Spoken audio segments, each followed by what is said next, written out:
Hello মা, কেমন আছো? কার সাথে কথা বলছো? মায়ের সাথে কথা বলছিলাম। মেয়ে তো দেখা যায় বিয়ে দিয়েও শান্তি নেই, দিন দিন পিরিত বেড়েই যাচ্ছে। ঘরে কত কাজ পড়ে আছে সেগুলা ফেলে ফোনে কথা বলছো? যাও কাজ করো, যাও। নে বাবা, দুধটা খা।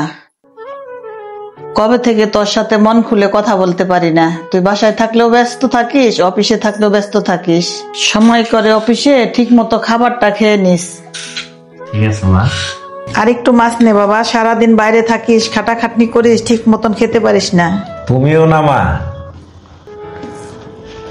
একটুখানি কাজ করে গিলতে বসে গেছো, পাতিলে ভাত তো মনে হয় আর একটাও রাখো নাই। আর ওদিকে আমার ছেলে বাইরে বাইরে খেটে খেটে মরতেছে, এদিকে উনি দিন দিন খাবার বেড়েই যাচ্ছে। মা, আমি তো সারাদিন কাজ করি, আমারও তো খিদে পায়। হ্যাঁ হ্যাঁ, তাড়াতাড়ি আটটা পরে খেয়ে নাও, তা না হলে আমার ছেলে আসলে তো বলবে আমি তোমাকে খেতে দেই নাই। কি হলো, বেলা কয়টা বাজে? নবাবের বেটি এখনো শুয়ে আছো? মা, শরীরটা একটু খারাপ লাগছিল তো তাই শুয়েছিলাম। তাহলে ঘরের কাজগুলা কে করবে? আমি করবো নাকি? তোমার বাবার বাড়ি থেকে কি তোমার সাথে কাজের লোক পাঠিয়ে দিছে? যাও ঘরে কাজ করে এসে তারপরে শুয়ে থাকো। কিরে, তুই উঠতেছিস কেন? অফিসে যেতে হবে মা। অফিসে যেতে হবে না, তোর শরীরে অনেক জ্বর, শুয়ে পড়। অফিসে না গেলে বেতন কেটে নিবে।